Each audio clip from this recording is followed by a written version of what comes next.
Gracias por su puntualidad. Tesia Laboratorios y la Sociedad Ecuatoriana de Nutrición Parenteral y Enteral les da la cordial bienvenida a este evento que les va a encantar.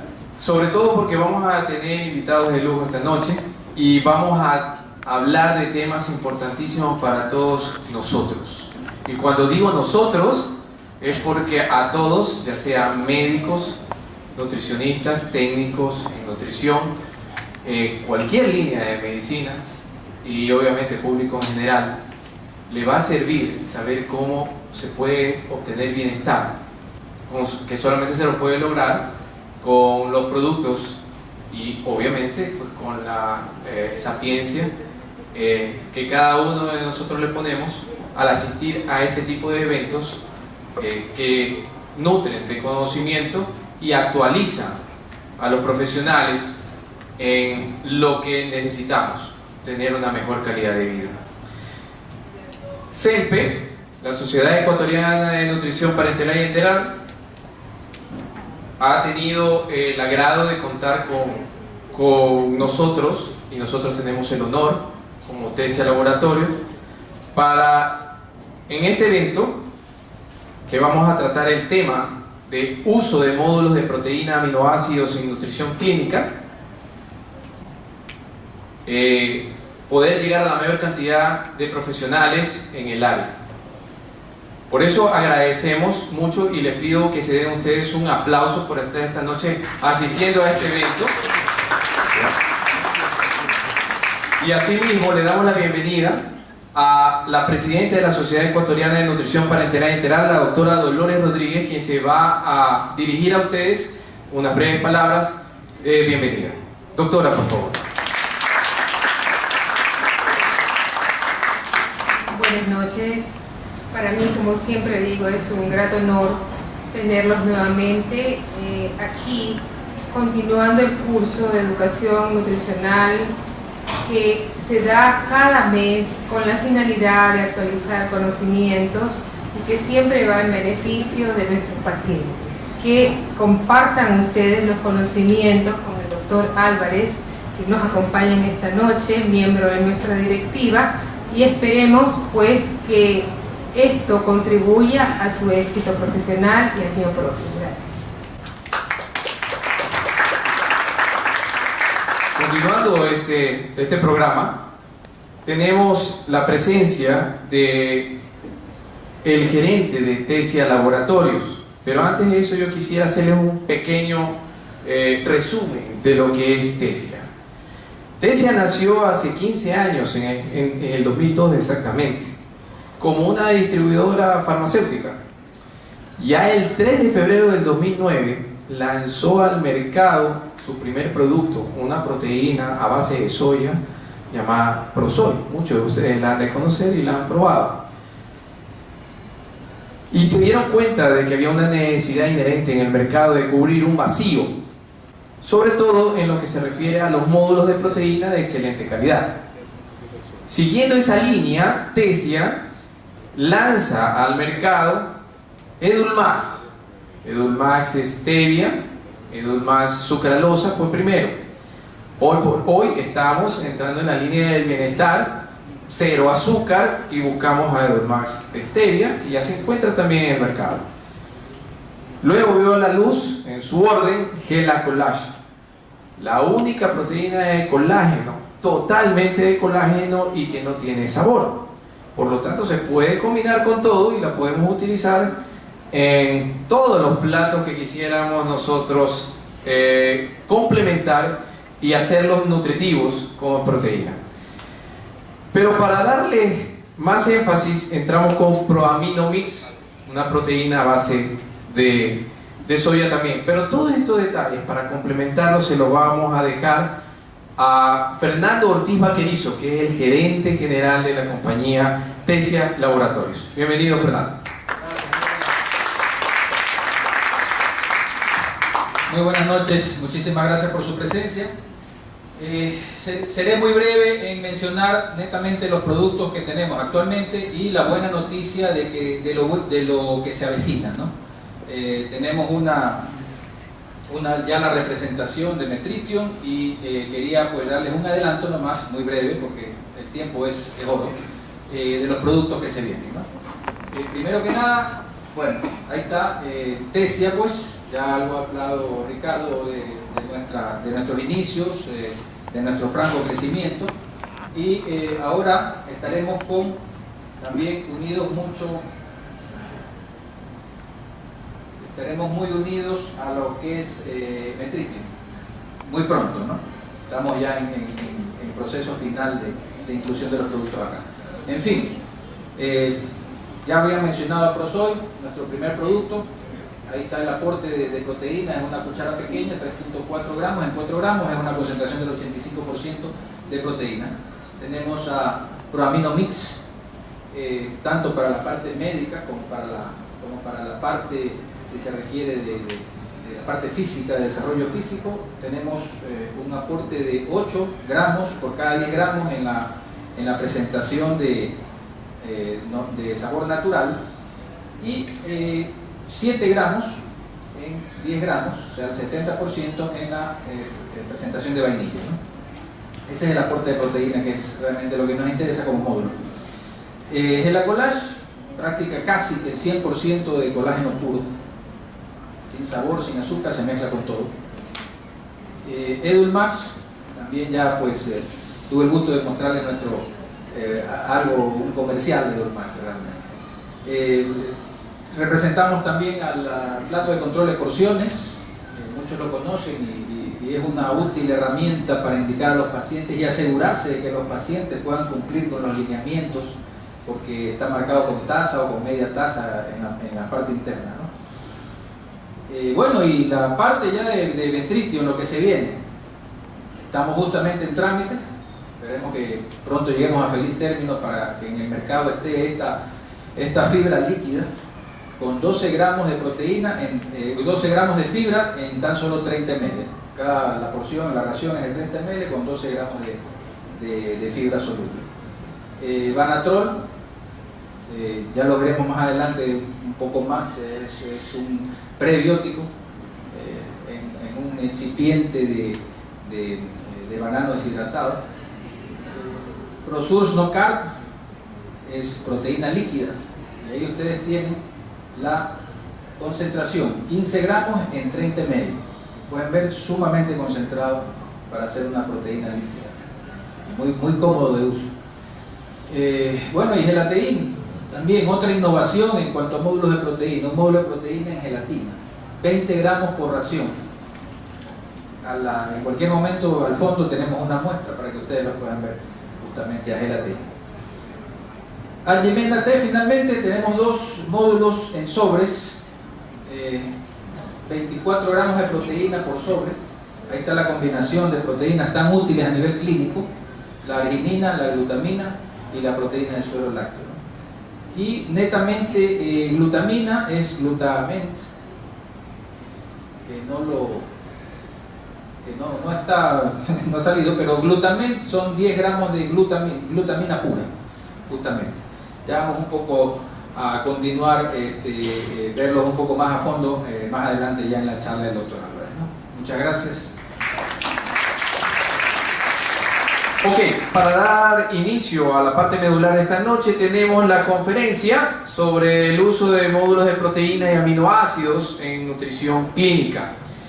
Para eso tenemos a un invitado especial, al doctor Ludwig Álvarez, quien es magíster de nutrición clínica.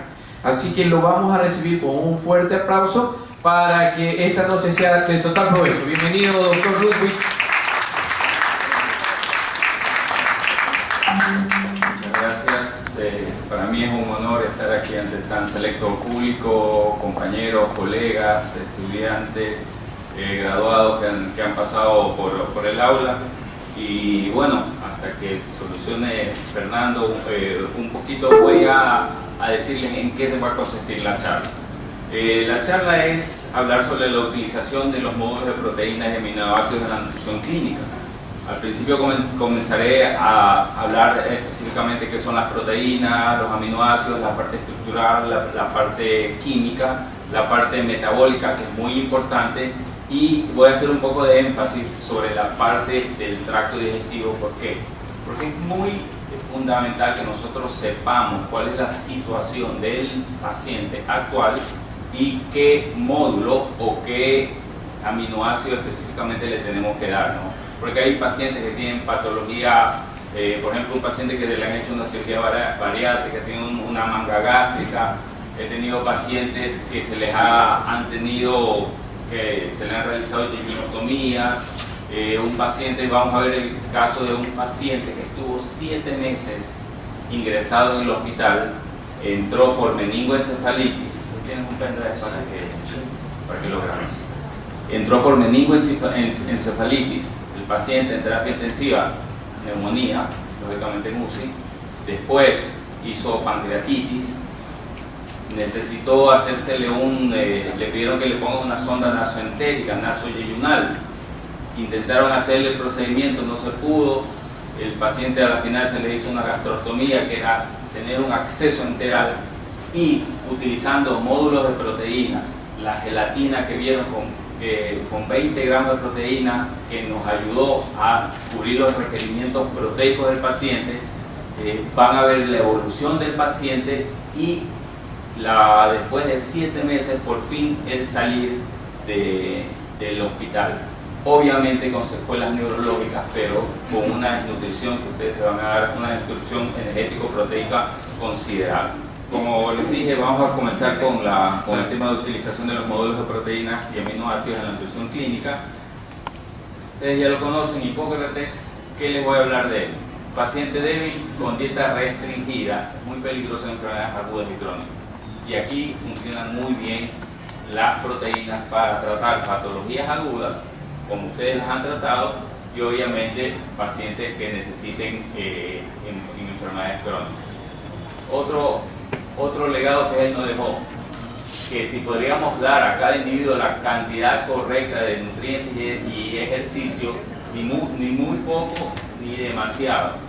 Acuérdense que en la nutrición es de dar los requerimientos que son. Por eso es que nosotros hablamos de requerimientos y hablamos de cantidades exactas. Todos sabemos que las proteínas, son muy necesarias, vienen de la palabra proteus, que significa primera importancia, y son el componente estructural y funcional de todas las células corporales. Aquí tenemos en un sinnúmero de situaciones en las cuales los aminoácidos están involucrados. Miren, síntesis de proteínas estructurales, inmunocompetencia. ¿Por qué dar glutamina a un paciente que está inmunocomprometido, que tiene el intestino? Hablamos mucho que no solo en terapia intensiva, sino en un paciente hospitalizado le protegemos el intestino. Hablamos de inmunonutrición, tenemos que hablar de las glutaminas. Son precursores de ácidos nucleicos. Hablamos de neurotransmisores, neuromoduladores, sustancias neuroexcitadoras. Entonces, las proteínas son muy importantes y por ende debemos de saber qué es lo que vamos a utilizar para dar un adecuado soporte nutricional especializado a nuestros pacientes. Ustedes ya lo conocen: un carbono central, el grupo amino, carboxilo y el radical libre y el hidrógeno en la parte lateral es la estructura básica de las proteínas. Las estructuras químicas, esto no lo voy a dar a muy profundidad, todos ya saben lo que es un aminoácido, un dipéptido, tripéptido, ligopéptido, polipéptido, pero nosotros entender esto, cuándo dar una proteína o cuándo dar una fórmula hidrolizada o esencial, por eso debemos de manejar estos términos. Las proteínas son estructuras cuaternarias que primero fueron secuencias de aminoácidos, de ahí vienen las estructuras secundarias, terciarias y cuaternarias, y hacer un recordatorio muy brevemente de cuáles son los aminoácidos esenciales, cuáles son los aminoácidos no esenciales, la manera mnemotécnica de decirlo con 3 letras y con una letra que a veces nos vienen en la literatura y nosotros tenemos que conocerla, y posteriormente a esta clasificación se habló de los aminoácidos condicionalmente esenciales, que es lo que está dando el nuevo giro en la nutrición. En situaciones de sedentarias o en situaciones de no enfermedad, el cuerpo no necesita mayor cantidad de estos aminoácidos condicionalmente no esenciales. Condicionalmente esenciales. Entonces, ante esfuerzos musculares muy intensos, si vamos a necesitar una dosis extra de glutamina, ante la enfermedad o cuando tenemos el sistema inmune comprometido, necesitamos dosis extra de glutaminas en la dieta. Miren que nuestro cuerpo no sintetiza más de 20 a 50 gramos de glutamina y la dieta en general no va a poder cubrir esos requerimientos, por eso vamos a necesitar la suplementación. Inclusive para deportistas se utiliza la arginina y la taurina. Y aquí es que salieron los aminoácidos condicionalmente esenciales que están disponibles en ciertas fórmulas para nuestro arsenal terapéutico nutricional. Y de nuevo tenemos toda la lista de los aminoácidos con todas las funciones que necesitamos. Si vemos algunos, por ejemplo la glutamina, fuente de nitrógeno, dona grupos aminos. La fenilalanina es muy importante porque es precursor de la tirosina y las hormonas tiroideas son las que regulan el metabolismo, ¿no? Y siempre hay que tener muy en cuenta las funciones específicas de los aminoácidos para poder dar un soporte nutricional. Siempre se habla de la nutrición que es en las células. Por más los nutrientes tienen que estar dentro de la célula, y una de las células que ustedes tienen que comprender más es el enterocito. Comprender cuáles son los procesos de digestión.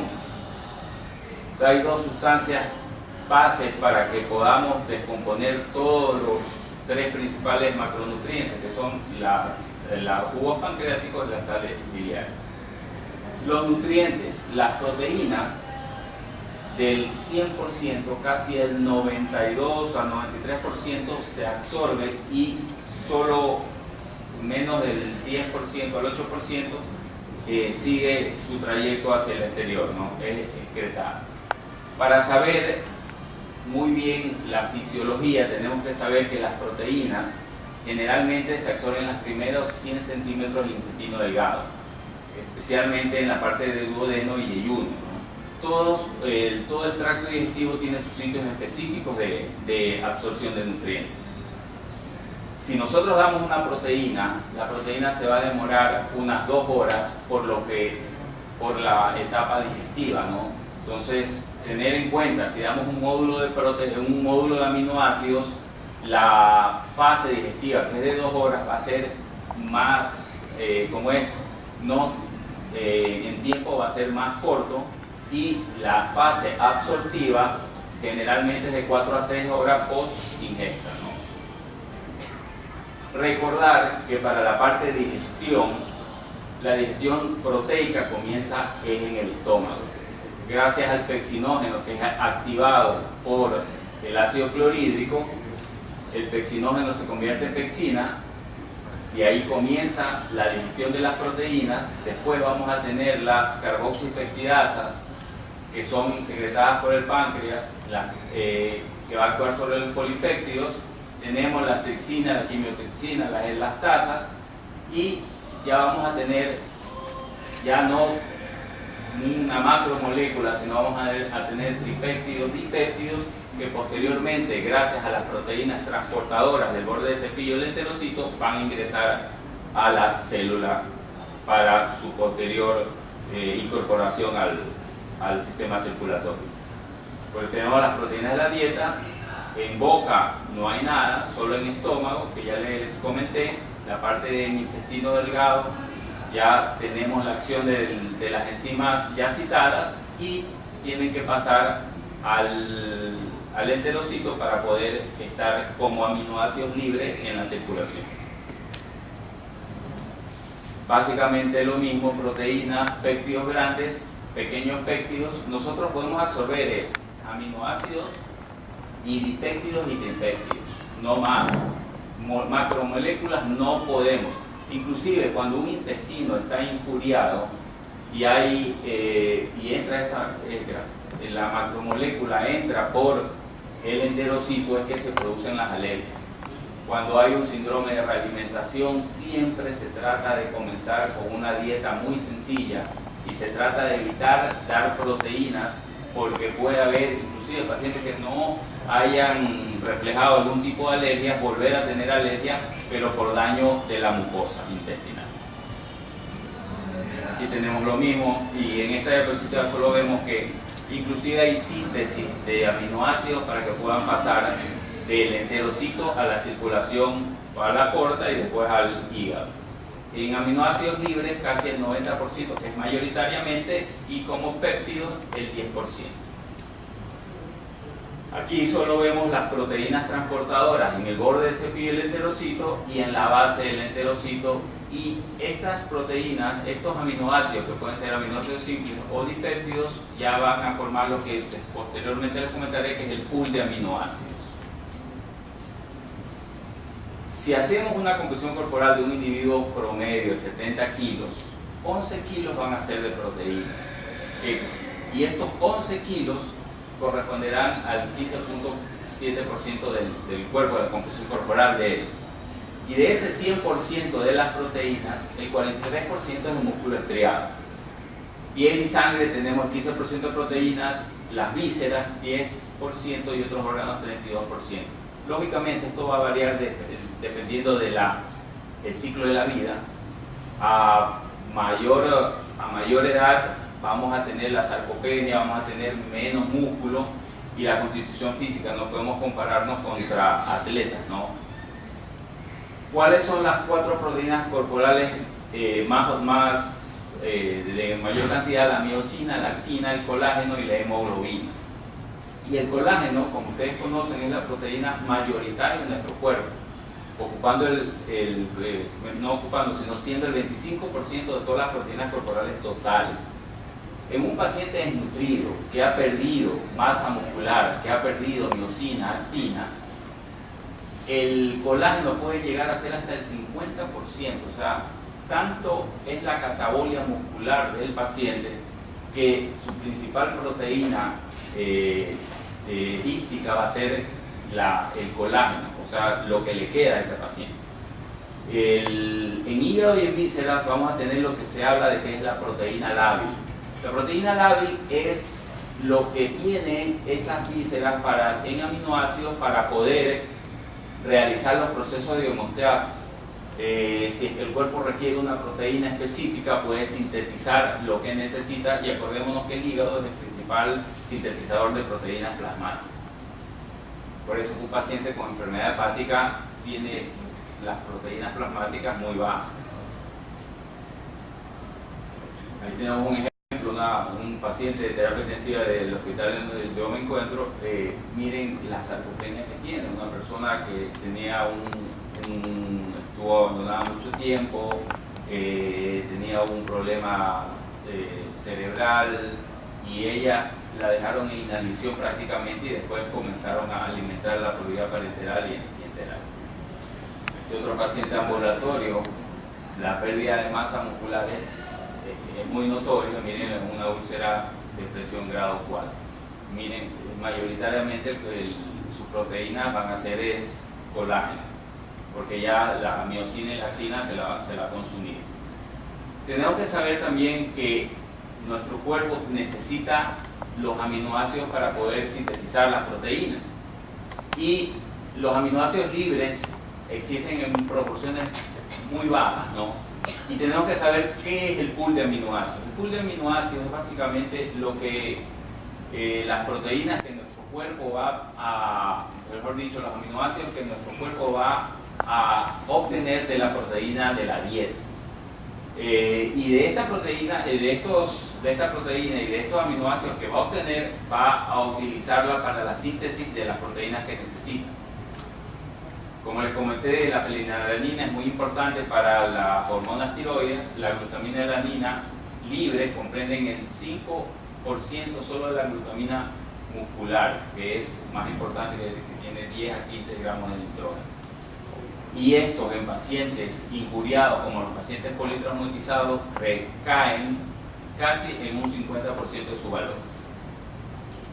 O sea, las proteínas de nuestra dieta, nosotros con un tracto gastrointestinal indemne obtenemos los aminoácidos. Estos aminoácidos más el rompimiento que también tiene, porque nuestro cuerpo también hace una reabsorción de proteínas. Todas las enzimas que son vertidas por nuestro tracto gastrointestinal, el intestino mismo las recicla. Y de la dieta y del reciclamiento vamos a tener el pool de aminoácidos. Con este pool de aminoácidos, inclusive son utilizados los aminoácidos para la producción de energía, que básicamente tenemos otros macronutrientes para eso, ¿no? Como la glucosa o los ácidos grasos. Síntesis de glucosa y ácidos grasos cuando son dados en exceso, y para formar componentes más importantes como las proteínas estructurales o proteínas transportadoras o un sinnúmero de sustancias que son proteínas básicamente. Aquí básicamente lo mismo, la ingesta proteica. Miren que un paciente que ingiera 90 gramos de proteína más lo que recicla sería casi 150 gramos de proteína. Aquí tenemos las pérdidas que son fecales, urinarias y otro tipo de pérdidas por sudor, etc. Aquí ya lo nombramos. Y las proteínas van a ser muy importantes para lo que se llama la síntesis de nuevas células, no es nuevas células, ¿no? Entonces nosotros necesitamos dar al paciente sus requerimientos de proteínas, ya sean en salud o enfermedad, para que haya una síntesis adecuada. Toda nutrición, como siempre se habla, es en la célula. Los aminoácidos que están libres en el plasma, que son obtenidos de la dieta o del metabolismo, tienen que pasar la membrana para que puedan ser sintetizadas, para que formen nuevas células, para que sean utilizadas por el metabolismo y nosotros dar una correcta cantidad de aminoácidos. La distribución de proteínas en el cuerpo, la pérdida de nitrógeno es continua. Eso tiene que ver mucho con la masa corporal y la tasa metabólica.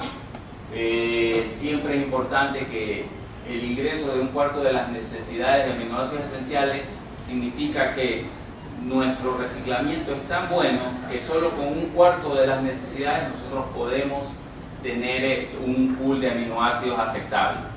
Y en dietas libres de proteínas nosotros podemos reciclar hasta un 90%. O sea, el cuerpo humano tiene por eso esa capacidad.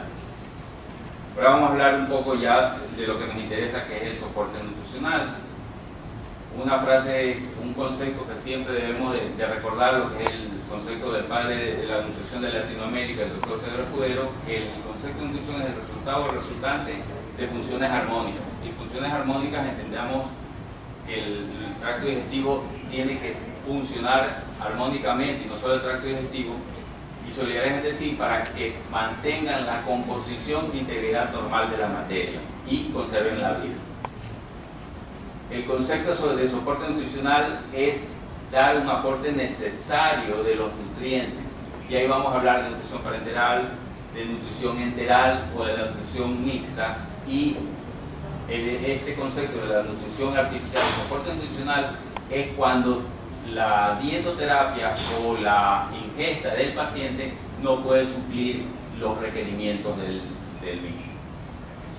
Miren que las guías Aspen hablan de que un paciente se puede beneficiar de un soporte nutricional especializado cuando no logre alcanzar sus requerimientos por un tiempo aproximado de 7 a 14 días. Por ejemplo, un paciente hospitalizado que de repente pasa mucho tiempo con NPO o pasa mucho tiempo con un cálculo dietético no acorde, si pasa un lapso de tiempo aproximadamente a 7 a 14 días, ya puede tener algún tipo de nutrición, y uno de las nutrición que más nos afecta, especialmente allá a los pacientes adultos o inclusive a los pacientes pediátricos, es la de nutrición proteica.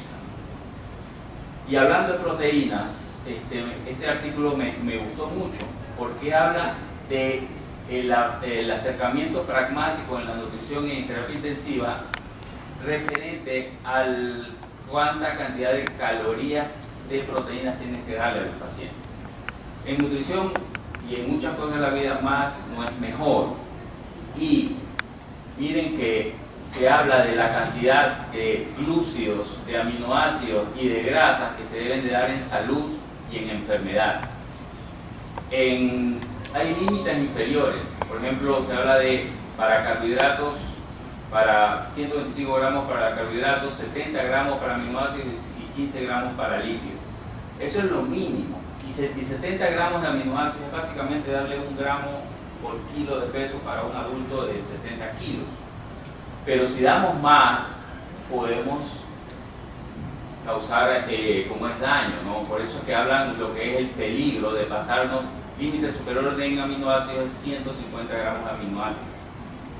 Acordémonos que nosotros también hablamos de lo que es la nutrición trófica, los pacientes que son cuyo intestino ha pasado algún tiempo de no recibir nutrientes y se les pone con goteo los nutrientes por vía enteral. El dar nutrientes de repente por nosotros querer cubrir los requerimientos o excedernos en requerimientos a veces, eso no es tan bueno. Esto es un axioma que todos los conocen, ¿no? Si el intestino funciona, úselo. Por ejemplo, este paciente, un cierre de colostomía. Un cierre de colostomía es volver a empatar un colon para que el paciente pueda hacer ese pecarle por donde debería de hacerlo y no por una bolsa de colostomía. Y el cirujano me dice porque le dé una nutrición parenteral y no tenía ninguna indicación ese paciente de recibir nutrición parenteral si es que tiene su tracto gastrointestinal indemne. Indemne significa que su estómago estaba bien, que su páncreas estaba bien, su intestino delgado, que es la mayor capacidad absortiva, estaba bien. Solo era una reconexión de colon, pero a veces los cirujanos tienen ciertos otros criterios que piensan que la nutrición parenteral es la óptima, ¿no? Yo no estoy nada en contra de los cirujanos, porque hay cirujanos que hacen muy bien la nutrición. Pacientes que se ven beneficiados con un adecuado soporte proteico para cerrar heridas por segunda intención, pues hablaremos de eso. Este es un paciente que tuvo una fístula colocutánea post una apendicectomía. Se le infectó el ciego y llamaron a interconsulta de nutrición. ¿Por qué? Porque él sabía, el cirujano sabía que ese paciente, para que cierre esto, necesitaba un soporte nutricional y que vamos a utilizar proteínas dentro. Pacientes diabéticos que se ven beneficiados de un correcto aporte proteico. Entonces, esta va a ser la pregunta que vamos siempre a tener. ¿Qué suplemento vamos a utilizar? Por eso comencé desde el aparato digestivo, porque ustedes tienen que conocer si es que está muy bien el tracto gastrointestinal para ver cuál vamos a utilizar. Entonces, cuando vamos a dar un nutriente por vía enteral, ¿quiénes son los pacientes que se benefician? Todo paciente que por cualquier razón no pueda, no deba o no quiera alimentarse de forma ordinaria, o pacientes que necesiten recuperarse de un estado de malnutrición. Ya hemos visto algunos casos.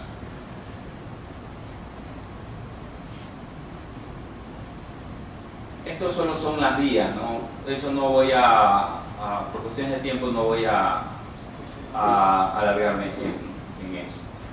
Inclusive, ustedes dicen, bueno, ¿qué es lo que tenemos ahí? Vemos una cirugía, esta es una yejunostomía, esta es una colostomía. Entonces, todos debemos manejar bien los criterios de cuál es una vía por la cual nosotros vamos a alimentar. Ya cada vez tenemos menos armas terapéuticas para tratar nutrientes, inclusive las sondas, se utilizan sondas de Foley para nutrir en vez de utilizar las sondas que son de nutrición, ¿no? Y hablando un poco de las dietas las podemos hablar por dietas completas, que son homogeneizadas, intactas, libres de lactosa, los suplementos y los módulos, ¿no? Los módulos, aquí tenemos los diferentes módulos y vamos a hablar específicamente de los módulos de proteína. ¿Cómo se clasifican? Proteínas, las que se llaman las fórmulas poliméricas son las proteínas completas, que ahí tenemos toda la estructura cuaternaria de la proteína.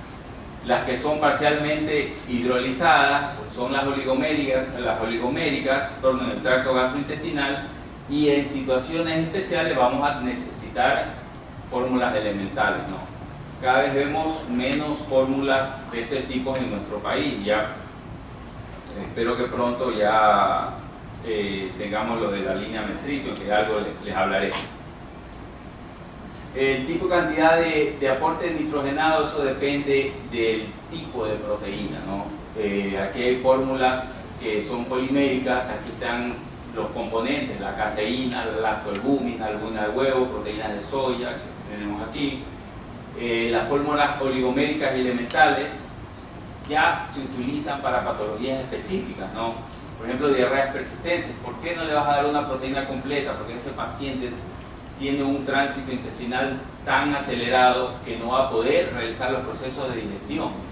Entonces vamos a tener que utilizar fórmulas predigeridas para que ya, aunque sea, absorba algo. Pacientes con pancreatitis o pacientes con síndrome de intestino corto. En la cantidad de aportes nitrogenados tenemos dietas normoproteicas altas en nitrógeno, las dietas hiperproteicas que deberían de tener un aporte mayoritariamente de proteínas arriba del 20%, y las dietas especiales que no entran en estas categorías. Y hablar de los módulos proteicos, podemos tener aminoácidos esenciales, que vamos a ver algunos ejemplos, aminoácidos ramificados, oligopéptidos, que entran en estos que son de los módulos de proteínas, y especialmente en pacientes cuyos requerimientos estén aumentados. Por ejemplo, vemos que el Prosoy tiene un 85% de proteínas, y obviamente si ustedes lo comparan contra un polvo de nutrición completa, el aporte de proteína de los polvos de nutrición completa o de dietas o fórmulas completas es menor, ¿no? Por eso esto lo agregamos para cubrir ciertos requerimientos. Aquí tenemos lo que es el Prosoy, y por ejemplo, va muy bien con enfermedad cardíaca porque lógicamente es una proteína de soya, ¿no? Que no baja en grasa. El colágeno, por ejemplo, en terapia intensiva, el problema de los pacientes con algún trastorno en el tracto gastrointestinal, los pacientes con pancreatitis, es que no hay fórmulas hidrolizadas. A mí me tocó conversar mucho con un residente de terapia intensiva del Hospital León Becerra.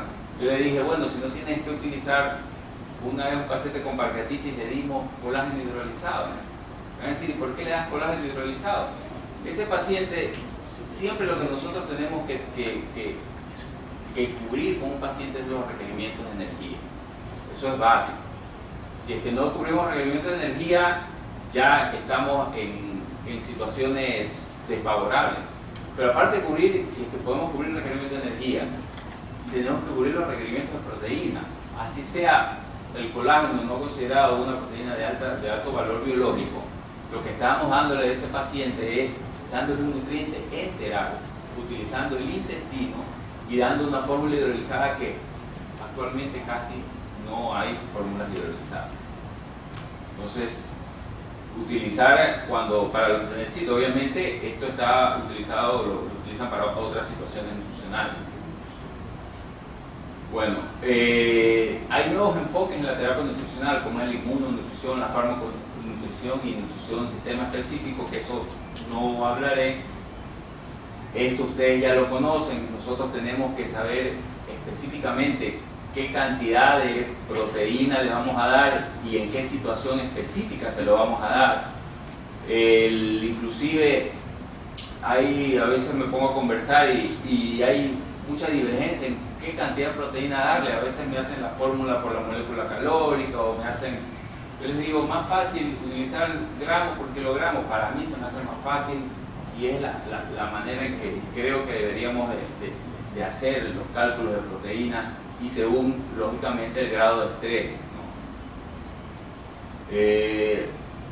Ya les voy a hablar de estos módulos de aminoácidos cuando les presente el caso del paciente con úlcera de presión grado 4, que tuve la suerte de utilizar estos productos porque la línea Metritium vinieron a conversar aquí con este laboratorio, y ellos dejaron unas muestras médicas y me me dijeron que las podía utilizar y las utilicé en el Hospital León Becerra, y les voy a comentar con qué experiencia, ¿no? En cuanto a la inmunonutrición, tenemos la arginina. Este módulo lo utilicé. Miren la ventaja de la arginina. Favorece la recuperación de la inmunidad celular que está comprometida, y en este paciente con úlcera de decúbito grado 4 mejoró, obviamente ayudó a que se repitelice de abajo hacia afuera, o sea, lo que se llama una herida un cierre de heridas en segunda intención, ayuda a disminuir las pérdidas de nitrógeno, y vamos a ver en qué nos ayudó. Por ejemplo, utilicé también esta proteína que es una gelatina, que por una gelatina aproximadamente, no sé cuánto cc, pero es una así como que se comen la gelatina, la de Tony, cualquiera de esas gelatinitas, tienen 20 gramos de proteína. Por ejemplo, para pacientes de cirugía bariátrica que tienen su capacidad gástrica reducida a casi 200 cc, va muy bien. Entonces, y es colágeno, ¿no? Entonces, por eso les digo, ¿por qué no utilizar otro tipo de colágeno? Esto es excelente. Por ejemplo, ustedes tienen un paciente que necesite mayor aporte proteico en quemado, en politraumatizado, o en pacientes que no quieran ingerir mucho o en poco volumen, ustedes le dan unas 20 gramos de proteína. Ahí tiene el glutamato. Esto lo voy a dejar ya para el último. Por ejemplo, esto es lo que habló Fernando. Ya hay fibra, ¿no? Uno de los problemas de nuestros pacientes en el hospital es que se van a estreñir. Y un paciente, ¿cómo le vas a dar, especialmente un paciente que esté utilizando nutrición enteral, que se esté alimentando por gastrostomía y gimnostomía? ¿Cómo le vas a ayudar a que mueva el intestino, ¿no? Entonces, darle fibra líquida con una sonda de una jeringuilla de Guillain ayuda muchísimo, ¿no? Inclusive para pacientes con colon irritable, estreñidos, ¿no? Y miren que básicamente nosotros, al dar una fórmula enteral, lo que estamos dando es alimentos. Siempre yo, como todos los nutricionistas, debemos irnos a lo natural y no a lo artificial, pero nosotros tenemos que utilizar esto cuando no podemos comer. Bueno, las ventajas ustedes las conocen, no les voy a cansar explicándoles todas las ventajas de la nutrición enteral, resumiéndolas: es más barata, es más fisiológica, ayuda a que el colon no haya lo que es la translocación bacteriana, va a haber menos complicaciones. La actividad enzimática es muy importante. Por ejemplo, el páncreas, a veces a los médicos les gusta hacer el reposo intestinal. A veces en situaciones ni siquiera es necesario, ¿no? Vamos a ver, bueno, esto no les voy a hablar mucho, vamos a la parte del caso. Por ejemplo, aquí. Siempre es importante, esto todos ustedes lo conocen, lo que es la ruta crítica de la ayuda nutricional. Un paciente lo evaluamos, siempre está la palabra que a nosotros nos encanta, a mí me encanta hablar de los requerimientos, que son las cantidades específicas que necesitamos. Seleccionamos la vía, damos lo que necesitamos, ya sea ditoterapia, enteral, parenteral o combinada, y monitorizamos. En el paciente que vamos a ver, es un paciente que estaba en estado catabólico y en un estado ya casi se cita que un paciente que pierda el 40% del peso corporal es casi incompatible con la vida. Este señor no tuvo un peso de ingresos porque no lo quisieron pesar. Ya sabemos nuestros problemas en los hospitales que no pesan a los pacientes. Pero no es por eso, sino que ingresó por neuroinfección, un diagnóstico de neuroinfección. Entonces el paciente ingresó, no se podía parar. Ingresamos con un peso referido. Pero un paciente en catabólico, generalmente los requerimientos de energía no se les dan, los requerimientos de proteínas no se completan, y ese paciente va a estar más en catabolia que en anabolia. Y una herida en estado de catabolia nunca va a cicatrizar porque no va a tener los vasos sanguíneos ni el colágeno, ni va a llenar ya sea un paciente quirúrgico o una úlcera de presión. Esto es un poquito lo que es la parte ya del cómo se regenera el tejido post, ya sea por los cuidados médicos, nutricionales. Y dentro de todo lo que ayuda a la cicatrización de la herida tenemos nutrientes, ¿no? Glutamina. Miren que para que haya un fibroblasto necesitamos glutamina, que es glutamino dependiente, el fibrocito necesita glucosa, y para que haya una cicatrización necesitamos el colágeno, y sin un aporte proteico no va a haber un colágeno para que cierre. Este es el caso que les voy a presentar. Este señor estuvo 7 meses en el hospital de Becerra.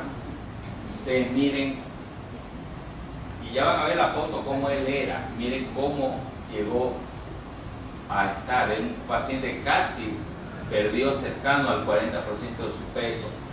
Miren, aquí tienen el acceso parenteral, aquí tienen el acceso enteral.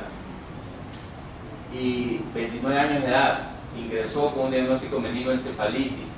De ahí, todas las complicaciones que ustedes se puedan imaginar les pasó. Toditito le pasó. Y cuando se le hizo la interconsulta, miren cómo tenía un pliegue tricipital de 15 milímetros, pliegue femoral de 14 milímetros, y IMS, porque no tenía yo los datos específicos. Este valor yo no creo que no llegó a ser 22, porque lógicamente este paciente no tiene un IMS de 22. Entonces, miren los requerimientos que necesitan y miren la cantidad de albúmina que tenía ese paciente. Y yo lo vi así al paciente. Miren lo que le habían dado y lo que se le comenzó a ayudar con una fórmula que es de conocimiento de la mayoría, el Ensure, porque no tenía una gastrostomía. Se comenzó a utilizar arginina, proteína líquida, que te da por cada onza da 15 gramos de proteína. También se le dio Prozoid, y obviamente dieta licuada, ¿no? Porque no podemos utilizar siempre los suplementos, tenemos que utilizar también lo que tiene el hospital. Y también la Gelatin. Miren la úlcera cómo estaba, ya está en estadio 3, la úlcera de cúbito, estadio 3. Estos son los módulos, este son el Argitain, este es la gelatina, y miren, ¿saben quién le alimentaba al paciente? La suegra. Yo no encuentro una suegra así, una suegra que te cuida así, o te cierra la vida la suegra. Pero miren que ya el paciente ha mejorado muchísimo. Ahí inclusive ahí está con ropa, ahí habían pasado ya como 4 meses. Sus niveles de albúmina de estar bajos después subieron. Y aquí está la herida cicatrizada. Miren él antes de tener la meningoencefalitis. Miren cómo era. Miren la masa muscular. Miren cómo él quedó y él hoy cómo está. Obviamente con sus secuelas neurológicas, pero esas secuelas neurológicas no podemos hacer nada.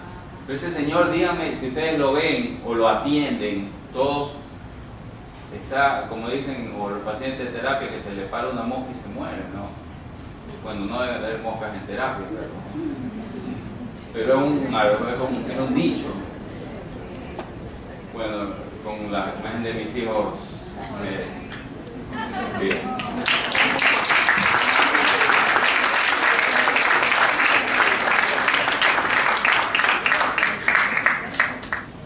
Para felicitar aquí al colega por su excelente intervención. Una cosa que me llamó la atención en su caso, que presentó este paciente último, es que tenía una creatinina de 4. Eso es insuficiencia renal. Sí. ¿Y cómo está ahora respecto a su riñón? Él evolucionó muy bien. O sea, todos los datos, es que tuve que quitar mucha información del paciente porque tuve que adaptar algunas charlas para hacer una charla compacta, ¿no? Pero el paciente, le digo, por eso le comenté, doctor, que todo lo que usted pudo haber imaginado de ese paciente le pasó lo peor. Estuvo a punto de perder los riñones, después se logró hacer la perfusión, el paciente está muy bien, está como usted lo vio, salió de una neumonía, salió de una pancreatitis, sin diálisis, sin nada. O sea, ese señor, es que todo lo que le pasó, él estuvo tan desnutrido y con unas proteínas tan bajas y con un cálculo muy inadecuado que ¿cómo es que? No se explica cómo esos riñones pudieron salvarse con esa cantidad de creatina. Bueno, me permito felicitar al señor conferencista y al mismo tiempo ¿qué tipo de evaluación debe de hacerse en los pacientes con problemas hepáticos, es decir, con problemas de cirrosis y su relación con la administración de proteínas?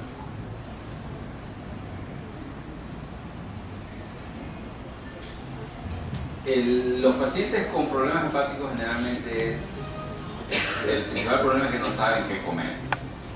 No saben qué comer y generalmente un paciente ya de repente cirrótico te viene ya muy comprometido, te viene con una citis marcada, te viene hematizado, con una albúmina muy baja, tiene miedo, inclusive ya complicaciones médicas que nosotros, inclusive si viene con varices esofágicas, no va a saber qué deglutir porque por miedo a lesionar las varices y tener una hemorragia o también tener un accidente cerebrovascular, ¿no? O sea, es un problema, primero, en mi experiencia, lo que se ha dado, fórmulas, hay una fórmula hepática que tiene aminoácidos aromáticos para estos pacientes.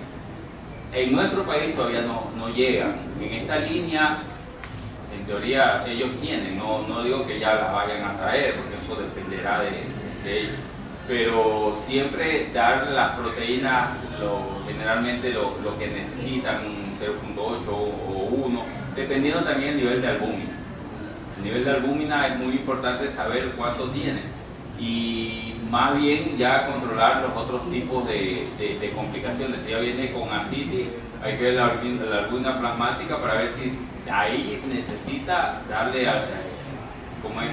ayuda para que no siga secuestrando, saliendo fluido del vascular al intersticial y se sigue hematizando ese paciente, ¿no? Corregir proteína dietaria y si es que necesitaría proteína plasmática, ya la albúmina, eso ya es de uso médico.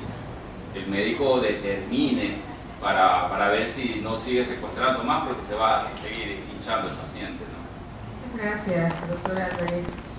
Referente a la pregunta anterior, sí quisiera comentar en el Journal de Gastroenterología, actualmente al año 2015, hay un comentario sobre la importancia de la utilización de aminoácidos de cadena ramificada. O sea, puntualmente leucina, isoleucina y valina brindan un gran contingente en los pacientes cirróticos en su recuperación e inclusive hay pues ciertos casos muy puntuales en los que se podría prevenir la evolución hacia un cáncer hepático.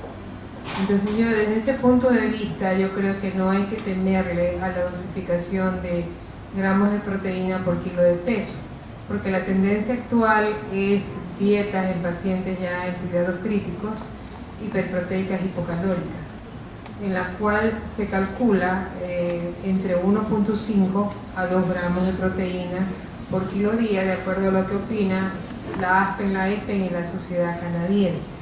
Entonces es cuestión, pues ya es el test y maneje de cada día en cuidado crítico, en los cuales se debe de considerar como primera prioridad para recuperar y salvar la vida del paciente en los módulos proteicos.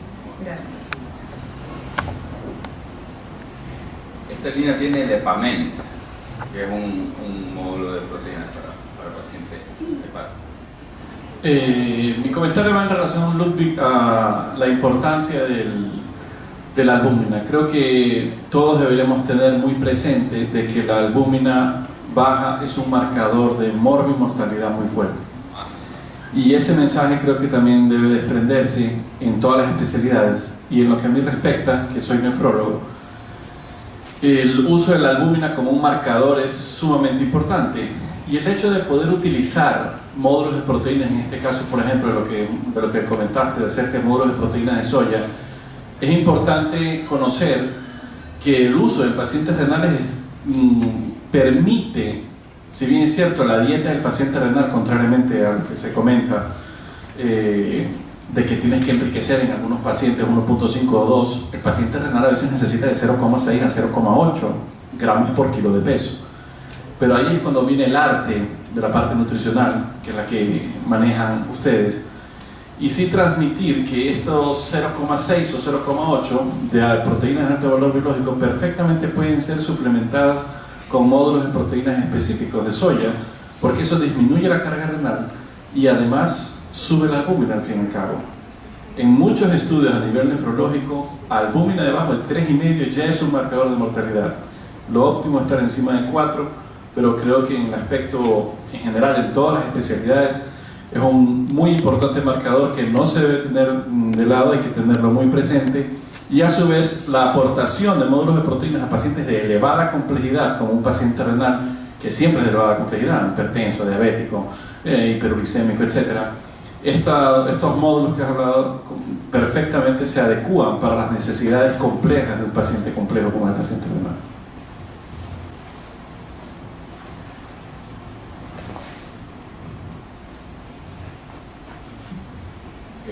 Sí, excelente tu comentario.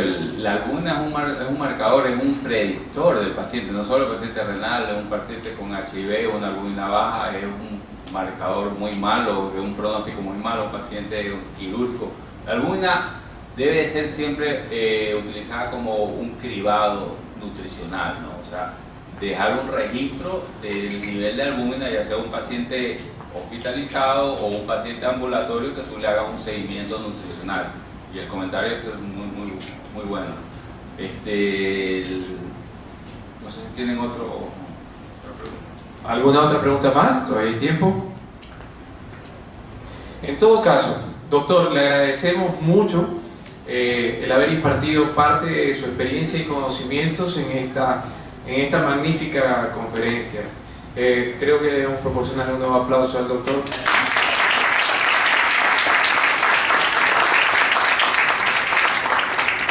Antes de culminar este evento y agradecerles por su presencia, voy a hacer una pequeña cuña comercial. Es decir, tenemos a su mano, bueno, a mi mano izquierda, a mano derecha de ustedes, una pequeña estación donde podrán probar aguas aromáticas y café, pero sin gota de azúcar, mejor dicho, con gota de Edulmax Stevia o Edulmax Sucralosa, según sea su gusto. En el módulo del fondo vamos a tener unos recuerdos para ustedes con una información importante para que ustedes se la lleven. Además vamos a tener una pequeña sesión fotográfica para todos aquellos que quieran recordar este momento, que de repente puede hacer historia, por ser la continuación de este ciclo de educación continua que la asociación de CENPE ha tenido pues el placer de presentarles a ustedes. Y para darles justamente la clausura de este evento, invito nuevamente a la presidenta de la asociación de la Sociedad Ecuatoriana de Nutrición Parenteral Integral, la doctora Dolores Rodríguez. Doctor. Bueno, qué alegría que un laboratorio tan importante de aquí del Ecuador nos haya colaborado esta noche, y que se haya destacado la importancia de la suplementación proteica en los diferentes casos. Gracias a aquellos quienes integran TESIA por su apoyo tan valioso a la educación en el campo de la salud. Gracias a usted, doctora, por tan valiosa cooperación. En todo caso, señoras y señores, damas y caballeros, esta charla, esta conferencia llega a su fin.